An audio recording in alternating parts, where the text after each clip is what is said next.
start.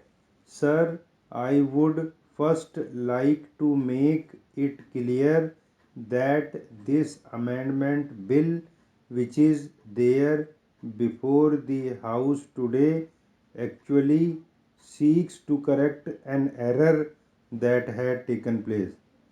Sir, due to some reason or the other, a particular community happens to be omitted in the list of scheduled tribes that was amended in the year 2002. So, actually, what they are seeking to do is to just amend this schedule order by correcting a mistake that had taken place about a decade ago. If you look at it that way, actually, this particular community has been victimized to some extent. They had to suffer for a decade because of this lapse. So there is only one community and not two, as some honorable members have stated. This is basically a correction that is being sought to be made. Sir, while speaking at the outset, my honorable friend referred to a Supreme Court judgment. I have not gone through this judgment. It is not there in my records. But however, I would like to inform the honorable member that I will go through this judgment. I will get it examined by my ministry. I have noted the points that the honorable member has made, and if there is anything that has to be done from the side of my ministry, as we certainly intervene.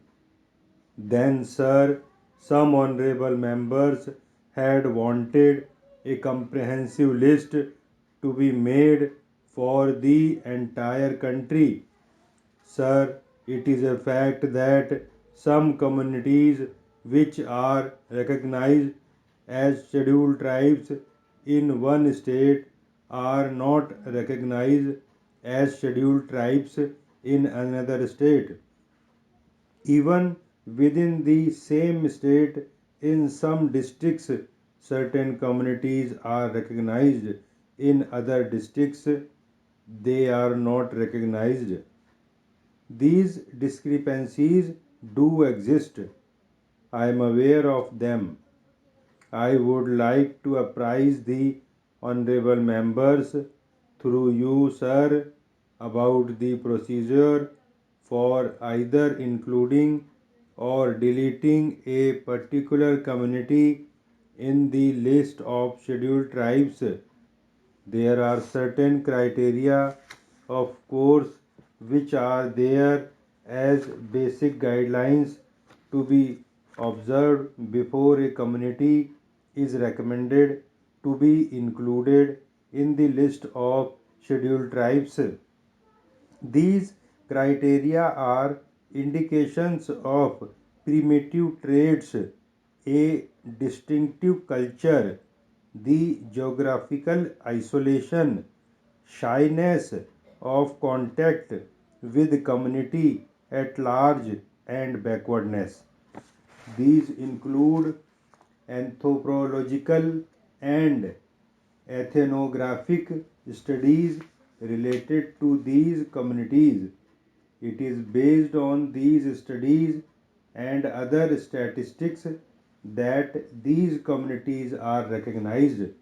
Sir, I would like to make it very clear that every state has its own list of scheduled tribes, scheduled castes, and other communities.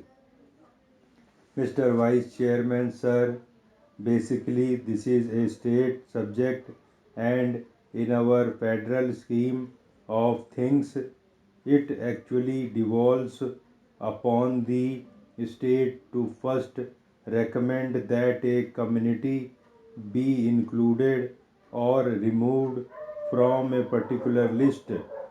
So, Without the recommendation of the state, there is nothing that I can do in this particular matter.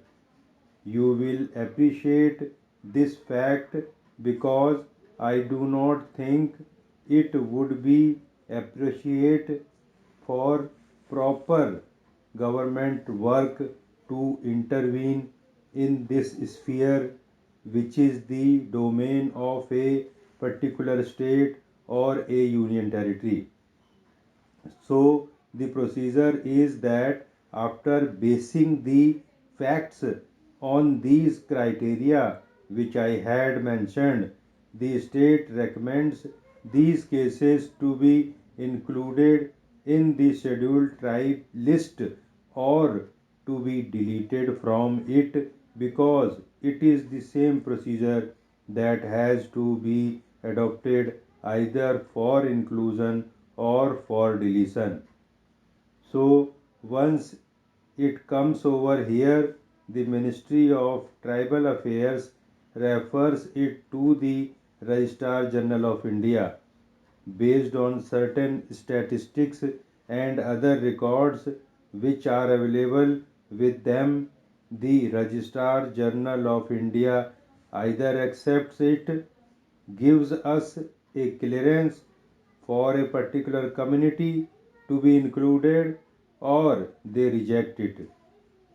When they reject it, sometimes they give reasons for its rejection, and in such cases, we refer it back to the state government for further information or for providing comments as far as those communities are concerned. So it is in the process successfully cleared, then it has to go to the National Commission for Scheduled Tribes, and only after the National Commission for Scheduled Tribes recommends it and sends it to me can I bring it before this house, and after the consent of both houses of parliament it be sent to the president for getting it notified. So this is the procedure involved. So if we try to make a comprehensive list, that list will never come because I will have to wait for all the states, all the union territories. It is their exclusive preserve, it is their right. So, if I start waiting for all union territories, for every state, the whole procedure will have to be stalled. Moreover, they don't send these suggestions at one time.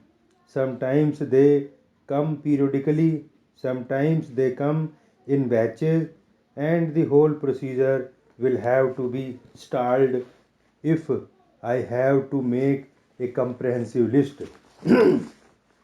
The comprehensive list is very difficult because it is not necessary that one community which is recommended to be included by one state in the list of scheduled tribes will also be recommended by another state.